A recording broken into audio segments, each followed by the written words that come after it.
O que a Bíblia tem a dizer a respeito dos animais? Eu quero mostrar para você que Deus colocou sobre o ser humano a responsabilidade com o cuidado dos animais. Eu quero apresentar para você alguns textos bíblicos que lhe ajudem a perceber que você e eu somos administradores do planeta que Deus confiou a nós e, como consequência, somos responsáveis pela vida que Deus colocou aqui neste planeta. Você vai ver também no vídeo de hoje o quanto Deus valoriza os animais. Óbvio, Deus não coloca os animais na mesma categoria que o ser humano, porque o ser humano foi criado à imagem e semelhança de Deus, como diz Gênesis 1, 26 e 27. Porém, o ser criado à imagem e semelhança de Deus reflete uma responsabilidade imensa que o ser humano tem de cuidar dos animais. Ou seja, assim como o Deus Criador cuida da sua criação, Deus quer que os seres humanos, criados à sua imagem e semelhança, cuidem da criação que Deus confiou aos cuidados do ser humano. Então, no vídeo de hoje, você vai perceber aqui, em alguns textos bíblicos, o quanto Deus abomina quem maltrata os animais.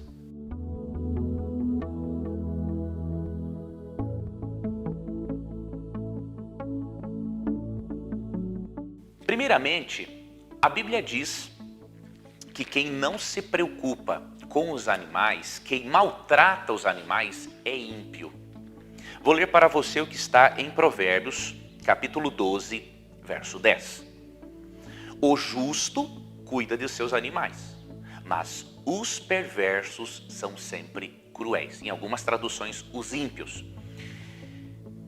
O provérbio, ele faz um contraponto, ele começa dizendo que o justo cuida dos seus animais, para na sentença seguinte explicar o seguinte, que aquele que não cuida dos animais ou que os maltrata, ele é o quê? Um perverso, um cruel.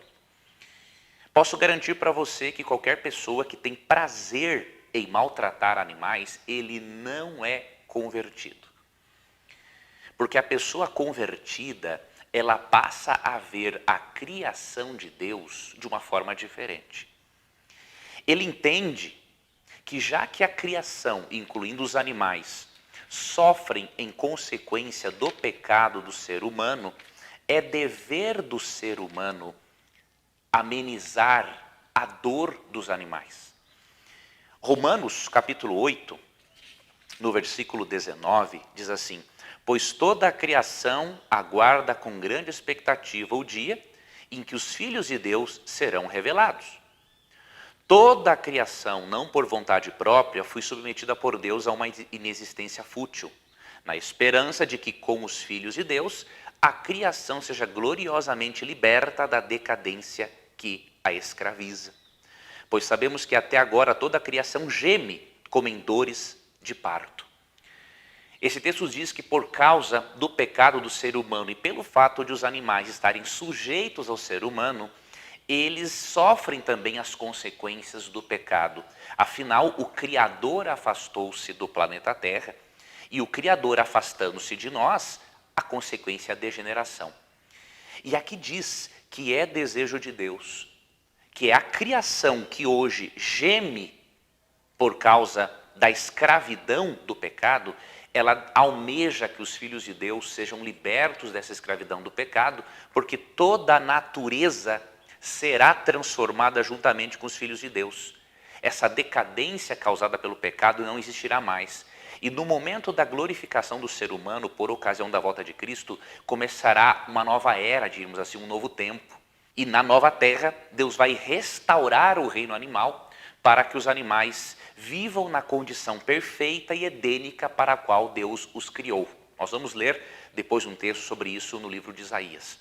Então, primeiramente, a Bíblia diz em Provérbios 12, 10, que a pessoa que maltrata animais, ela é perversa, ela é ímpia. E, obviamente, uma pessoa assim não é devidamente convertida.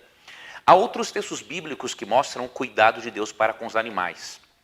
Veja, por exemplo, Êxodo capítulo 23, verso 12. Você percebe ao longo da Bíblia a preocupação de Deus com a vida animal. E esta preocupação deve se refletir no caráter de uma pessoa realmente convertida. Afinal, o pecador no processo de santificação, vai sendo transformado à imagem do seu Criador. Então ele não pode tratar os animais de uma forma diferente que o Criador trataria. E em Êxodo 23:12 encontramos o seguinte: vocês têm 6 dias da semana para realizar suas tarefas habituais, mas não devem trabalhar no 7º. Desse modo, seu boi e seu jumento descansarão, e os escravos e estrangeiros que vivem entre vocês recuperarão as forças. Você percebe? Deus queria que inclusive os animais descansassem no sábado. Deus não queria que apenas o ser humano repousasse no 7º dia, mas que o ser humano não impusesse nenhum tipo de trabalho aos animais no dia de sábado. Os animais são tão importantes para Deus, que o sábado foi criado, obviamente, primeiramente para o ser humano, mas também para os animais. Então, se o 4º mandamento deve ser, se devemos permitir que os animais descansem de acordo com o 4º mandamento da lei de Deus, perceba que Deus valoriza e muito os animais. Outro texto que eu quero repartir com você se encontra em Êxodo 23, verso 5, que diz: se vir o jumento de alguém que o odeia cair sob o peso de sua carga, não faça de conta que não viu. Pare e ajude o dono a levantá-lo.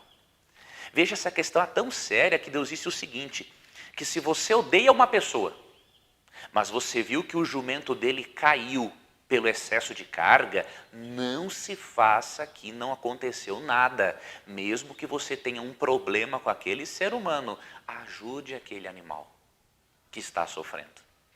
Então você percebe a postura do Criador para com os animais é totalmente uma postura amorosa, misericordiosa. E quando alguém mata um animal a pancada, ou alguém que tem o costume de chegar e dar um chute num cachorro ou num gato ou coisa assim, essa pessoa demonstra que Satanás está atuando na vida dela, infelizmente. Outro texto, Deuteronômio 25, verso 4. Diz assim: não amordassem o boi para impedir que ele coma enquanto debulha os cereais. Olha a preocupação de Deus. Quando um boi estava trabalhando para eles na debulha de cereais, se amordaçar, o que acontece? O bicho ficaria salivando muito de vontade de comer e não poderia comer porque estava amordaçado. Deus se preocupava para que o animal não sofresse com esse estresse absurdo de ver algo e não poder comer. Imagine você e eu com uma fome absurda na frente de um bom prato de comida com a boca amordaçada sem poder comer. Isso é um crime. Né? Então Deus considera isso um crime também para com os animais. Deus proibia que um boi que estivesse trabalhando perto de cereais, Deus proibia que esse animal fosse mordaçado, para esse animal não ficar com aquele nível altíssimo de estresse por ocasião do seu trabalho. Veja agora esse texto que se encontra no livro de Jonas, no capítulo 4. Aqui no livro de Jonas nós percebemos também a preocupação de Deus para com os animais. Um dos porquês que levaram Deus a não mais destruir Nínive foi o seguinte: primeiro, porque os habitantes de Nínive se arrependeram dos seus pecados, depois que Deus enviou o profeta Jonas para adverti-los da impiedade deles. Só que Jonas ficou extremamente chateado. Deus queria, na verdade, ver Deus mandar fogo do céu e consumir todos. Na sua argumentação para mostrar para Jonas que a raiva dele era improcedente, além de Deus dar como razão a conversão dos ninivitas para a não destruição da cidade, Deus deu também como razão a existência de animais na cidade. Olha o que diz aqui, Jonas capítulo 4, verso 10. Então o Senhor disse: você tem compaixão de uma planta, embora não tenha feito coisa alguma para que ela crescesse.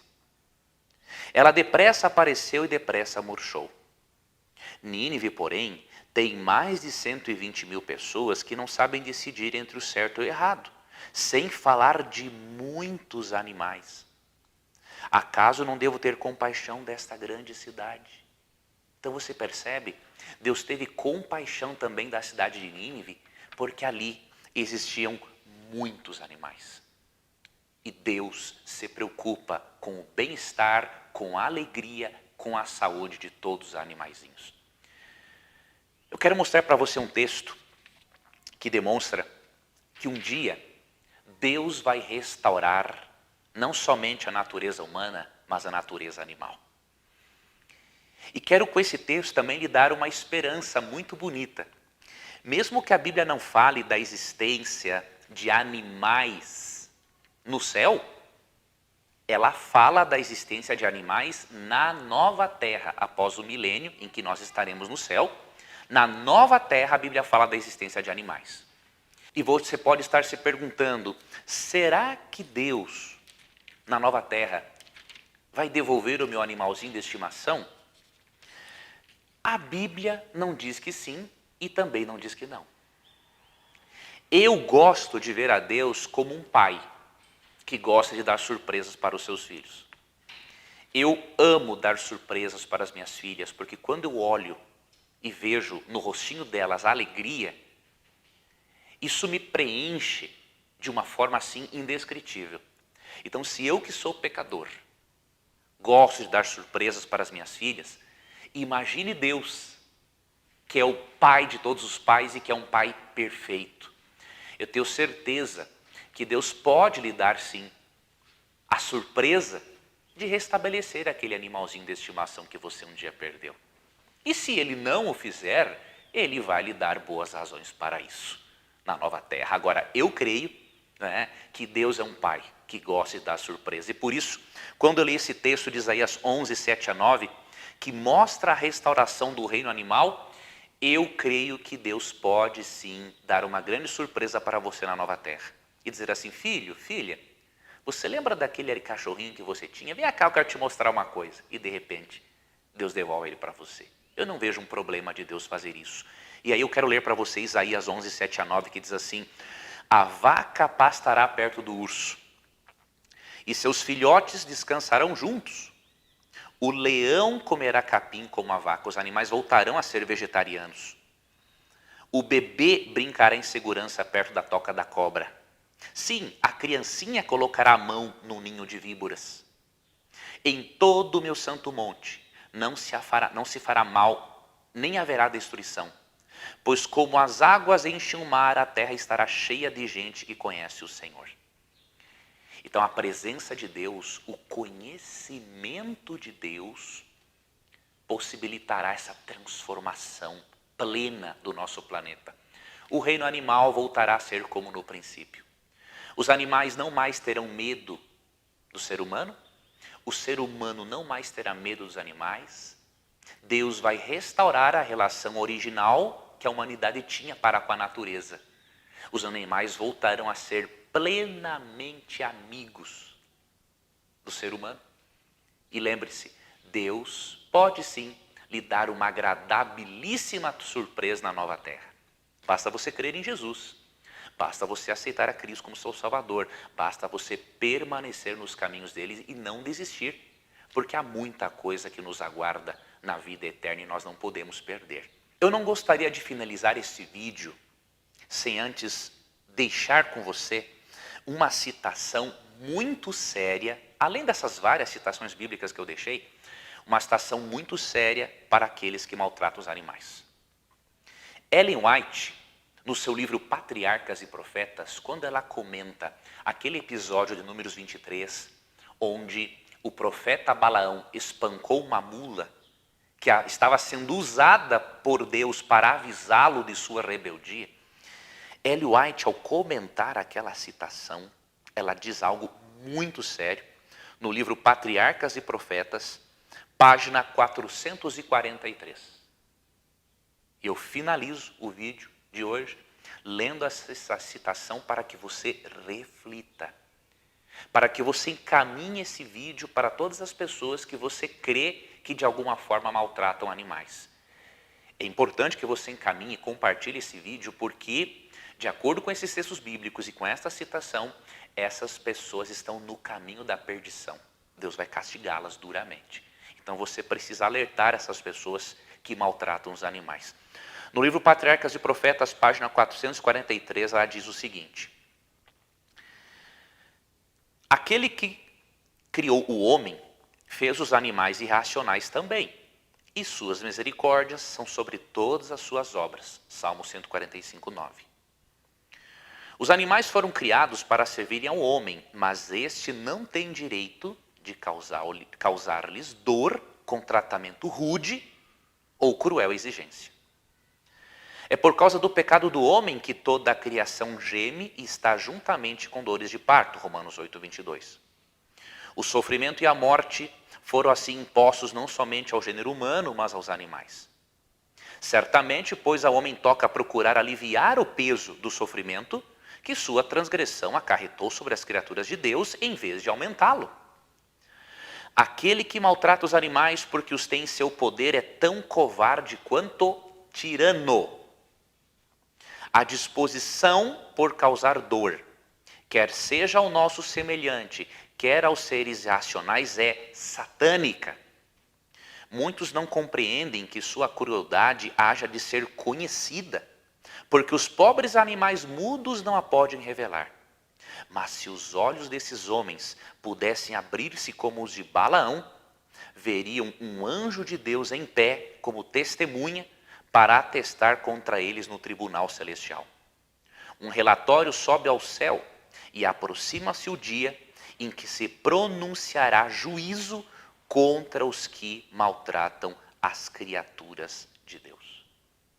É por isso que em Apocalipse 11, 18 ali 19 é dito, né, que Deus vai castigar os que destroem a terra. Com base nesses textos bíblicos, você é um justo ou é um ímpio na forma como trata os animais? E eu ajudo a você a refletir, considerando que vai haver um juízo, considerando que Deus tem anjos como testemunhas sobre os nossos atos realizados a favor ou contra dos animais, será que não está na hora de pararmos, de descarregarmos a nossa raiva infantil ou ímpia sobre os animaizinhos inocentes? Tenhamos cuidado, porque o Criador de todos os animais vai julgar sim todos aqueles que maltratam os animais. Reflita sobre isso e que Deus use você como um instrumento para aliviar o sofrimento dos animais e não para impor uma carga maior ainda sobre eles.